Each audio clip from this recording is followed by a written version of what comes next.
Hello guys, welcome to this video. Today we are going to look at the case of London Borough of Southwark versus Afolabi.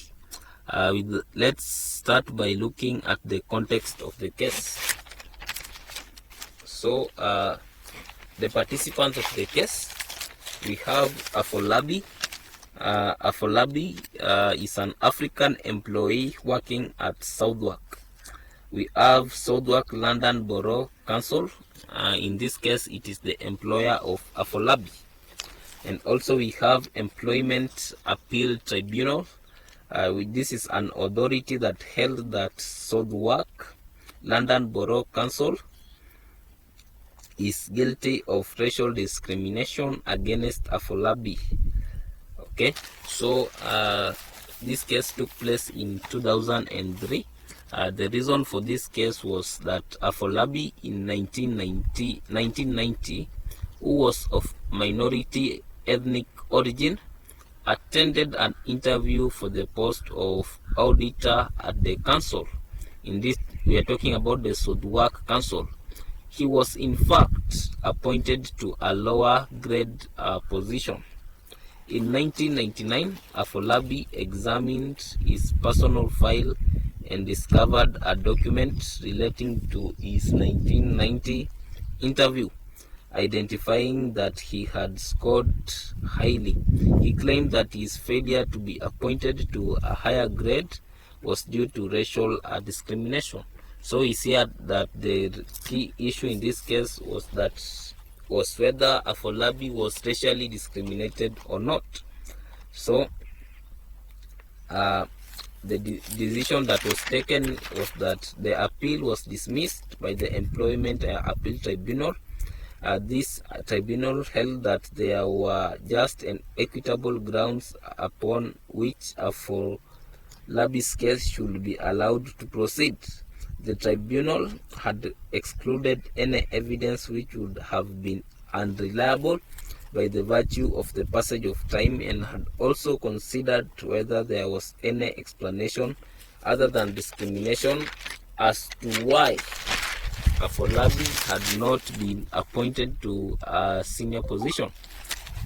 It found none, and accordingly there was sufficient material upon which to rely and uphold this claim. So this claim was dismissed, in short. So the case details are as follows. The London Borough of Southwark appealed against a decision made by the Employment Appeal Tribunal on March 8, 2002, which dismissed Southwark's appeal against 3 points against it by the Employment Tribunal in a decision sent to the parties on July 4th, 2000. The points were, so these points are the points which were made by the Employment Appeal Tribunal. It was just and equitable to extend time for the employee Afolabi to bring a complaint of racial discrimination against Southwark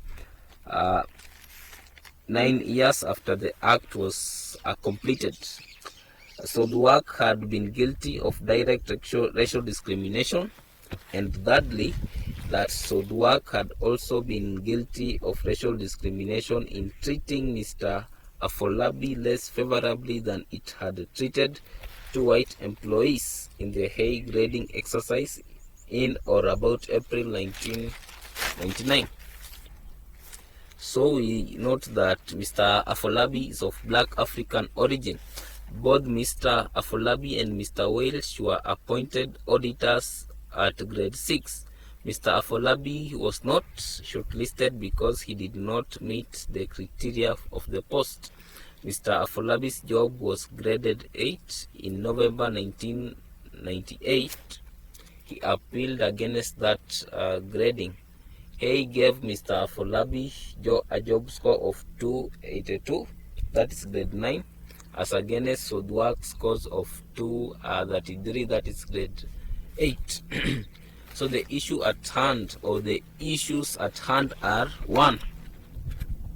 Whether it was just and equitable to extend time for the complaint of racial discrimination against Southwark. 2. We have whether Southwark had been guilty of direct racial discrimination.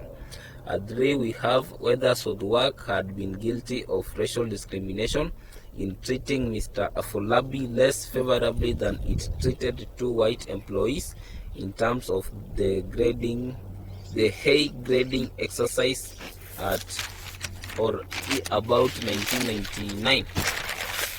So what was the decision? The decision is this. The Employment Tribunal made no error of law in deciding that it was just and equitable to enlarge the time for bringing the first claim of the claim. The tribunal's conclusion that there had been racial discrimination against Mr. Afolabi at the time of his appointment in 1990 was reached by legally correct steps on all grounds advanced, and the appeal was dismissed. Thank you for watching this video. Like, share.